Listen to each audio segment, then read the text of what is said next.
What's going on, everybody? Welcome to Backwoods Beast TV, the channel where we explore everything. I'm John. Today we're going to be doing something a little bit different. As you can see, I'm not outside like I normally am, and please excuse the mess in this office. It's just a temporary office. But today we're going to be talking about the Groom mine. Now, I go to a lot of abandoned mines on this channel, and a lot of those mines are in really tough places to get to. But there is no mine that's harder to get to than the Groom mine. And that's because it is located on the Area 51 military base down in southern Nevada. And how I first found out about this, I was just exploring the map like I normally do. So let me pull that up real quick. Okay, so here's the map. Here's Nevada. And normally how I find my locations is I'll just pick a road and you know, any road, this road, and I'll just follow it. I'll follow it out into the desert, and I just look for anything that might be of interest. Like, it looks like there used to be something there. Okay, so this area might be kind of interesting. Oh, look, and look at that. A mine, and it even looks like some structures there. So an old mine. So that's literally how I find things. I sit here for hours and I just comb it. Comb the map.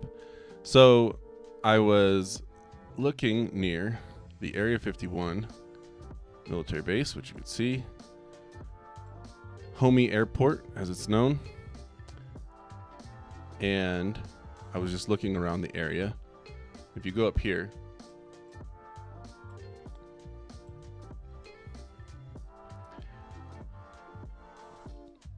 so this is the infamous back gate.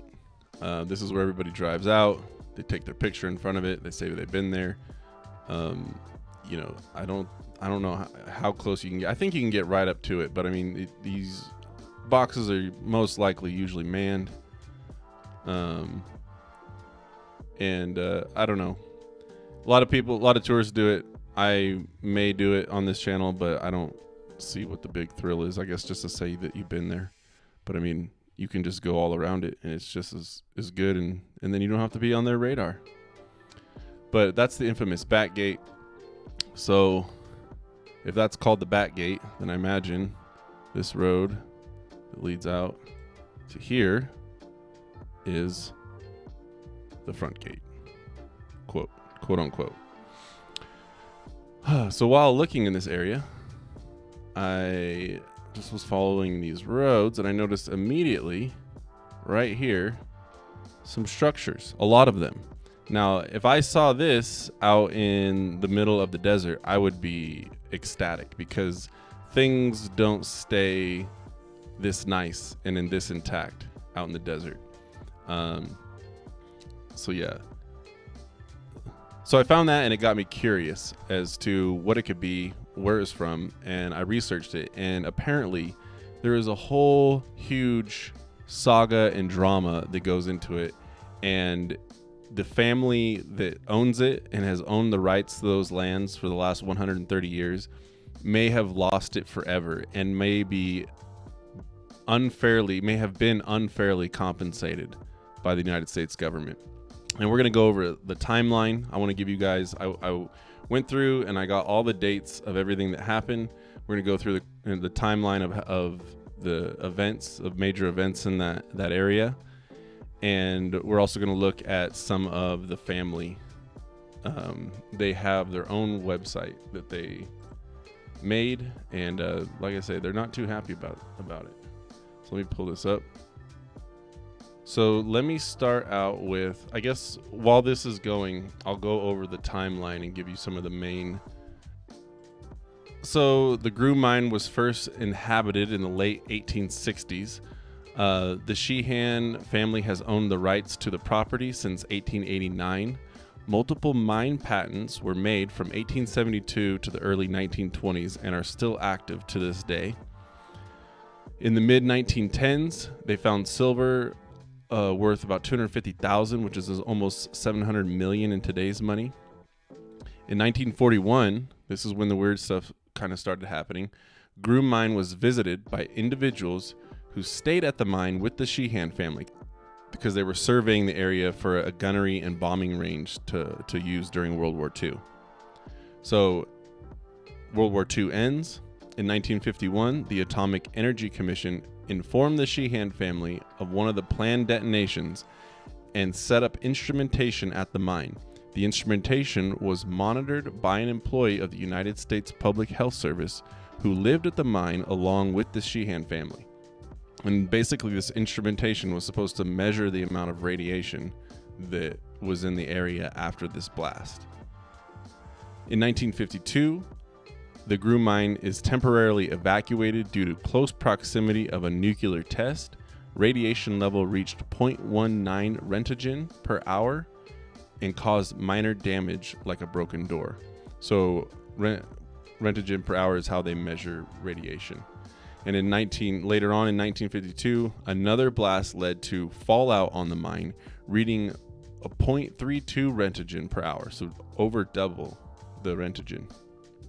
The Atomic Energy Commission official statement said nuclear detonations had not subjected Groom mine personnel to any real danger from fallout. A few months later, one of the family members is diagnosed with cancer, and most of the Sheahan family moves away from the mine later that year.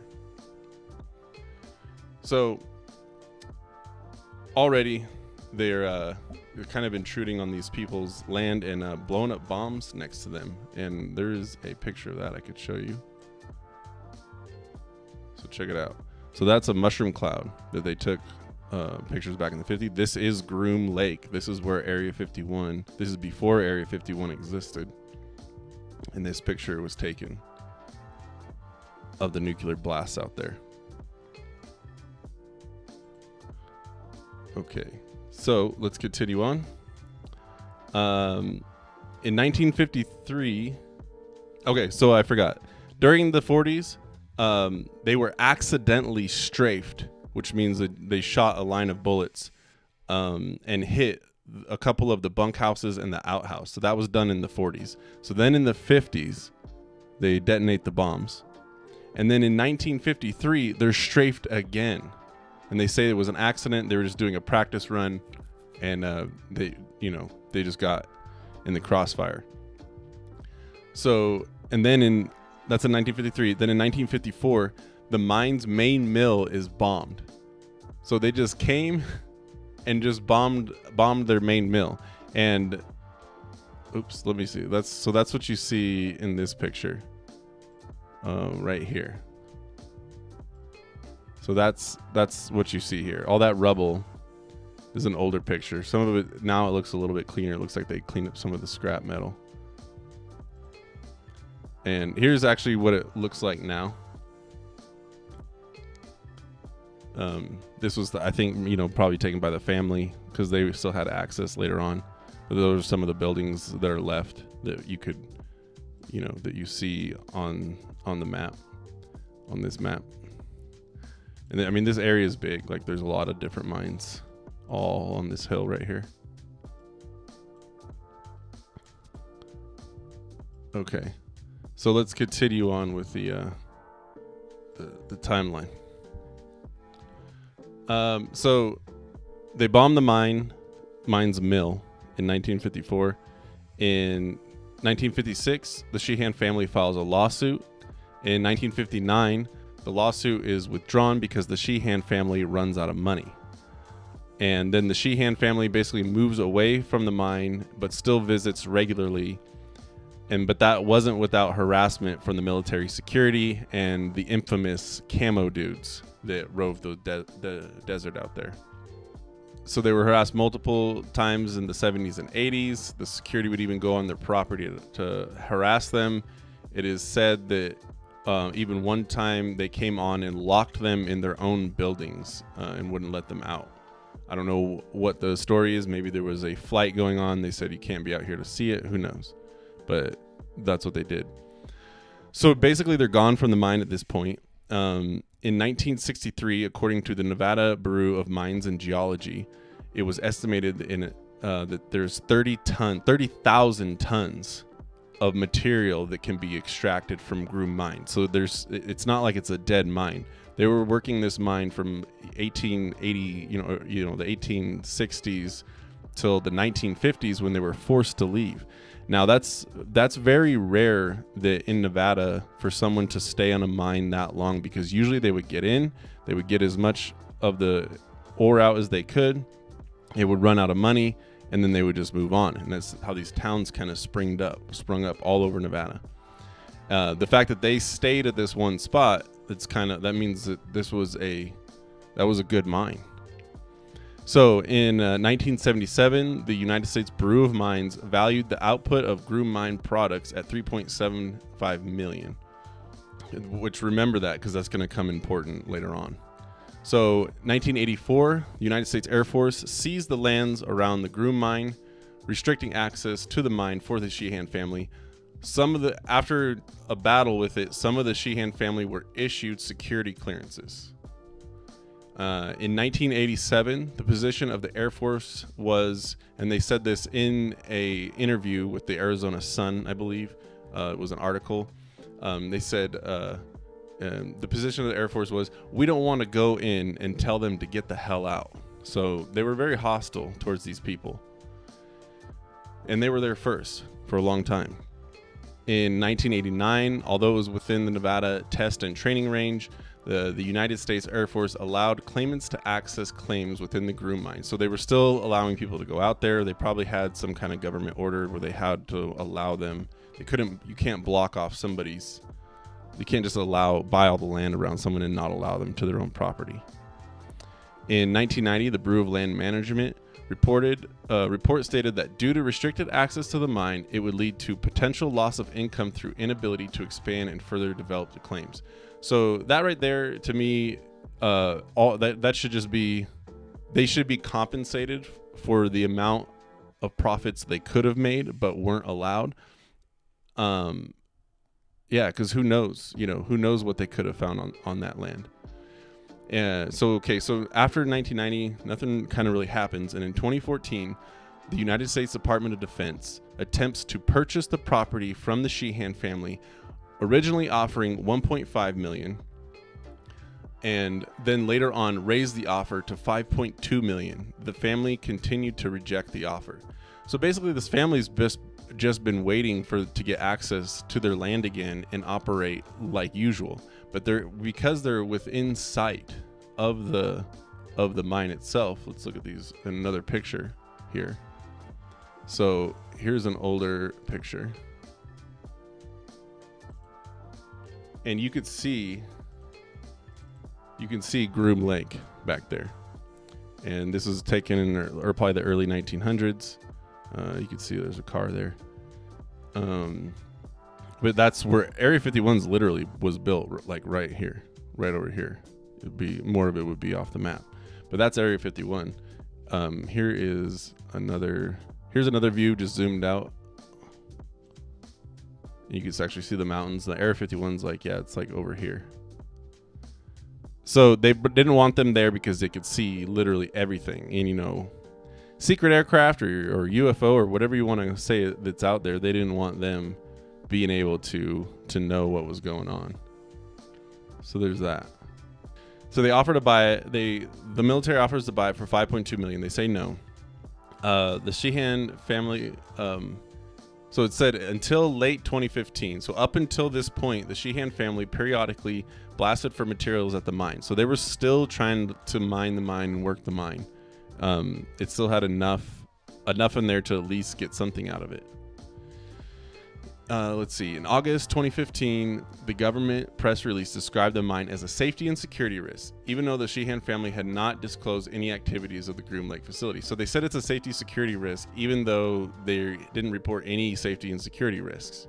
In September 2015, so later on, commander of the Nevada Test and Training Range stated that the existence of the mine within the range isn't the range within the mine. Doesn't that count? If one was there first, then isn't your range within their mine? How is that their fault that you decided to put it there and make it a range that no one can look at? The government. They said, so this commander says that having the range there, the range within the mine, led to a tremendous expense due to canceling missions when they came out. Secret operations at the base could not proceed when civilians were present on the Sheahan's property within easy view of the installation. Crazy. So September 15, 2015, the property was condemned under eminent domain and given to the United States government by court order signed by federal judge Miranda Dew. Miranda Dew. Thanks Miranda. Thanks for holding up the rights of the people. So that's that. Before I go into too much of like what the finalization was, all that, let's just read some of the stuff on their website here. So go to the about. Okay, so the first thing that pops out to me on this was, so our White Lake and Conception patents, those are the names of the actual mines before it was called the Groom mine. They get patents on these mines. They were signed by Ulysses S. Grant and granted the exclusive right to enjoyment of all the lands within the boundaries forever. And this is therefore our family was unable to remain living and continue mining on the land despite the government's effort to run all the miners off. And it says, we face many challenges in trying to work with the United States Air Force and other government entities. Such challenges can only be described as criminal acts by our government, including the bombing of the Groom mine mill site, the shooting of Groom mine campsite by airplanes, holding family members at gunpoint on numerous occasions. Family members have experienced fear and mental anguish from this. Nuclear fallout from the above-ground nuclear tests. These tests cause radiation burns and sickness among some family members. Invasion of privacy at the Groom mine and constant monitoring of our activities. Threatened use of deadly force by security forces, causing lost opportunities for business dealings. Illegal and periodic searches of our vehicles and persons. Coerced signings of inadvertent disclosure statements. So, yeah, basically they're just harassing them. Okay, and then it just goes on to say that they're patriots and they're fighting for their rights, and I 100% support them. And this is total government corruption, and they should pay. If they don't get to have the property, then they need to pay the damages that they could, because they basically had to change careers. They forced them in the 50s to move off the property, and they just had to stop being miners. After being miners for 3 generations, they had to stop. Let's finish this up. The Sheahan family received the United States Air Force in 2015 estimated the land to be worth $1.2 million. In November 2015, the Sheahan family suggested the mine be protected as a National Historic Site, which I agree with. And I'm going to show you a news clip here in a minute where they say they try to disagree with that. And I think it says here too. In 2016, the United States Air Force only valued the Groom mine at $1/3 So like less, so under $1/3, so less than 300,000. The Sheahan family got legal counsel, valued the property being worth over 100 million. That's a little bit high, but if you count, the mineral rights, the amount of, we don't know how much minerals are under there. At least a few million. At least a few million. They should have stuck with their original 5.2, but it's still, I would say nothing less than 10. I mean, even if it's worth 100, even maybe it is worth 100 million, I don't know. But they tried to say that nobody was interested in visiting that mine. But then when that whole the rush Area 51, whatever it was, the bum rush Area 51, I don't forget what it's called. But that they said, well, this is evidence that people are interested in this kind of thing. Let's see. So in August 2019, it was reported that the family was hoping to have a trial jury. Let me turn this back on. They were hoping to have a trial jury. So they didn't even get a trial jury. They just got a 3-member land commission team judged on their thing. This should go to the Supreme Court. I mean, I don't know what the prerequisites for that are, but it's a bullshit that they can just treat people like this. Prior to the trial, the landowners accepted the government's valuation of the minerals interest at $104,000 and went only to trial to contest the value of the surface rights.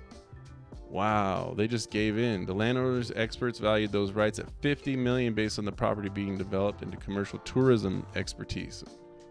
I could see that. The government's experts valued at $254,000. So there's that third of a million. Barely, like a quarter of a million, based on the continued use as a rural recreation retreat. So they said it's not nobody's interested in it. It's just only your family's interested in it, and it's just a recreation retreat. The Land Commission ruled that just compensation for the taking of the surface rights is $1 million. How much did their lawyers get paid for all this? With the premium government's valuation account for its view of Area 51. So they get a premium view of Area 51. Insane. So let me know down in the comments what you think about this. Did you guys know about this story? Because I mean, I didn't know about it literally until I looked it up, and who knew like all this stuff was recirculating again, and they just went through all that. I hope that more is going on and that they're able to fight this. But let's check out this